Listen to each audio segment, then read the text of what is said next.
Hello আসসালামু guys, আমি অনেক একটা ইন্টারেস্টিং ভিডিও নিয়ে আসলাম। তো আমরা দেখো এই হেলিকপ্টারটা কিভাবে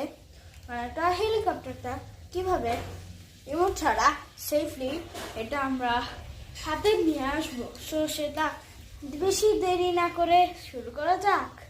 তো ফার্স্ট অফ অল এটা আমরা অন বাটন থেকে অন করে নেব। তার আগে তোমাদের জন্য একটু ভালো স্পেস এইদিকে সবাই দেখছো এটা অন হয়ে গেছে।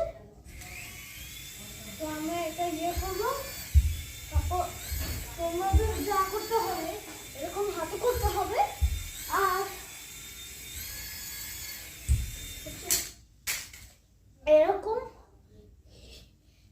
বলে স্টপ করতে হবে। তাহলে তোমাদের হেলিকপ্টারটা সেফলি ল্যান্ড করবে। আসলে তোমরা যেদিকে ল্যান্ড করবে অবশ্যই তোমরা বিছানার উপরে ল্যান্ড করবে। যদি বিছানার উপরে ল্যান্ড না করো হেলিকপ্টারটা ভাঙার অনেকটাই সুবিধা পেয়ে যেতে পারে। তো আজকে এই পর্যন্তই ভিডিও। Bye bye.